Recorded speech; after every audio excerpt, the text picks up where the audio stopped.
노동개혁법 등의 개정을 추진했는데요. 이놈의 민주노총이 또 딴지를 걸고 나선 겁니다.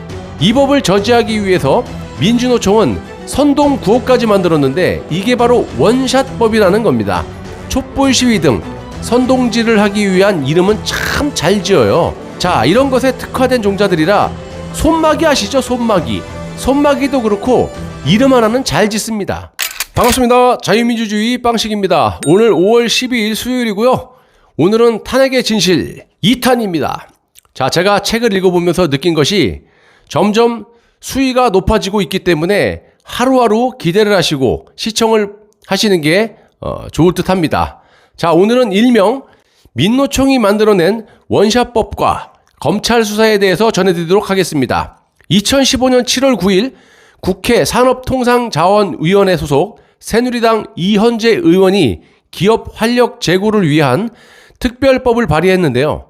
이 법안의 골자는 조선 철강, 석유화학 등 공급 과잉 업종과 인공지능 의료기기 등 11개 분야의 신산업에 한해 기업 합병과 분할 등 사업 재편을 쉽게 할 수 있도록 상법, 세법, 공정거래법 등에 규정된 각종 규제를 특별법으로 한꺼번에 풀어주는 내용인데요.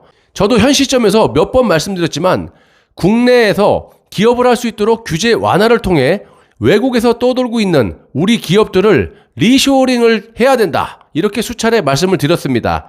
자, 여러분이 삼성의 이재용이라고 생각을 해보세요. 한국에서 기업을 할 맛이 나겠습니까?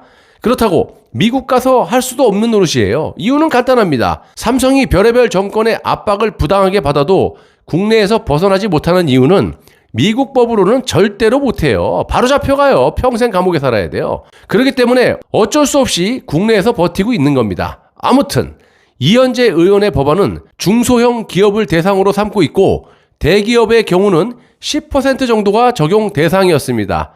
한마디로 중소기업의 구조 조정에 단비가 될 전망이 지배적이었고요. 일본의 경우도 1999년 산업활력법이라는 것을 만들어서 제조업의 활력을 불어넣은 바가 있습니다. 무조건 제조업이 활성화가 돼야 이 나라는 사는 줄만 아시길 바랍니다. 일자리는 자연스럽게 생기는 거고요. 제 개인적인 생각이지만 전문가들도 그렇게 생각들을 하고 계십니다. 자, 이렇게 좋은 법안을 당시의 야당인 더불어민주당과 정의당이 대기업에 특혜를 준다라는 그런 이유로 법 제정에 반발을 했고요. 박근혜 정부는 사업 재편 목적이 경영권 승계일 경우에는 승인을 거부하기로 했고 승인 이후에도 경영권 승계를 위한 목적이 드러나면 세제상의 혜택을 취소함과 동시에 지원액의 3배에 달하는 과징금을 부과하는 그런 견제장치를 마련해서 우여곡절 끝에 이듬해 2월 4일 국회 본회의를 통과했고요. 이 법이 발의된 지 7개월 만에 국회를 통과한 법을 정부가 공포하면서 2016년 8월 13일부터 시행에 들어가는 겁니다. 단 시행 날부터 3년 동안의 유효한 한시법으로 출발을 했고요. 2019년 8월 12일 자정이면 법 자체가 소멸되는 거예요. 그런데 이 법은 대한민국의 경제 발전에 도움이 된다라고 판단하고 이 문재인이가 2019년 7월 13일 법 개정안을 가결하고 2024년 8월 12일까지 5년을 더 시효 연장을 합니다. 자, 그렇게 반대를 했던 인간들이 이제 와갖고 법이 좋다고 생각하니까 야, 우리가 이거 갖다 쓰자. 연장해서 써보도록 하자. 이러고 자빠진 거예요. 니들은 자존심도 없네, 이 짜쓱들아. 박 대통령은 좀 전에 특별법 외에 서비스 산업 발전 기본법, 노동개혁법 등의 개정을 추진했는데요. 이놈의 민주노총이 또 딴지를 걸고 나선 겁니다. 이 법을 저지하기 위해서 민주노총은 선동 구호까지 만들었는데 이게 바로 원샷법이라는 겁니다. 촛불 시위 등 선동질을 하기 위한 이름은 참 잘 지어요. 자, 이런 것에 특화된 종자들이라 손막이 아시죠?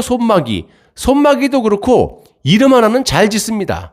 법 시행을 앞두고 있던 무렵 TV조선에서 미르재단 설립과 관련한 보도를 시작했고 안종범 미르재단 500억 모금 지원 2016년 7월 26일이라는 기사를 보도한 데 이어서 8월 4일에는 K스포츠 미르재단 대통령 행사 동원이라는 후속 기사까지 내보냈습니다. TV조선에서 시작된 일련의 기획 폭로는 미르재단이 마치 전두환 대통령 시절에 이례재단인 것처럼 오해하게 만들었고요.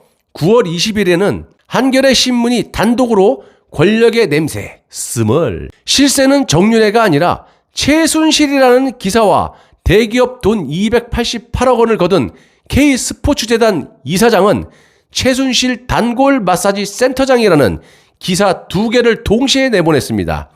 한겨레 신문의 이 보도가 대통령 사건의 실체를 곡해하게 만든 전형적인 왜곡 기사라는 겁니다.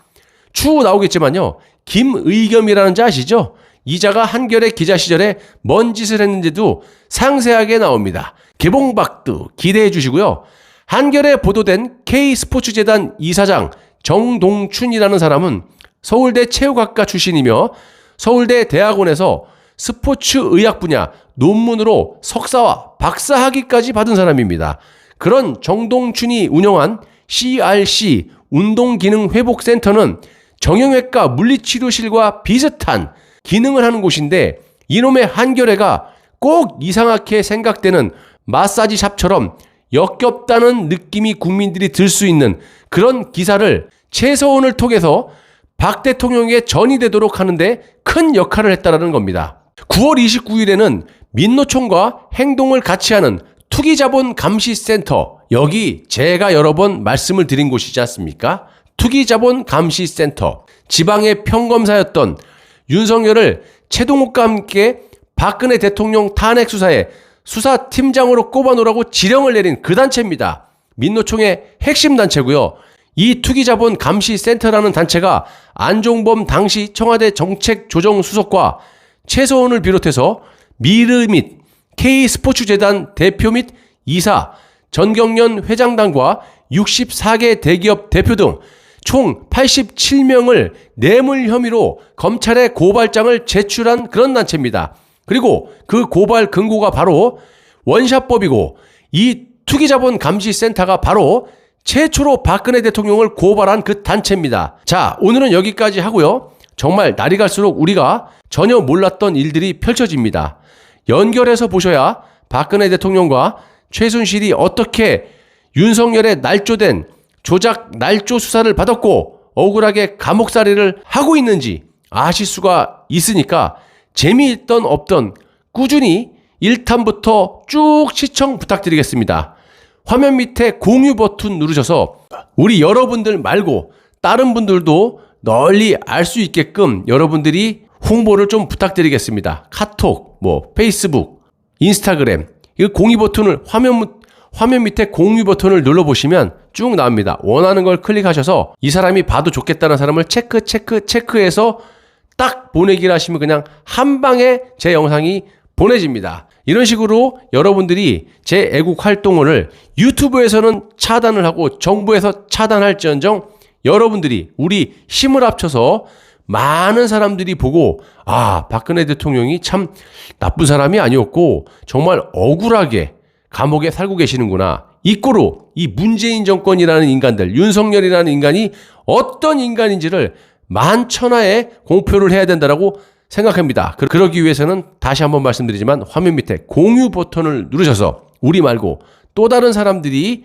이 영상을 보시고 깨우칠 수 있게끔 여러분들의 많은 협조, 응원 부탁드리겠습니다. 저는 내일 3탄에서 뵙겠습니다.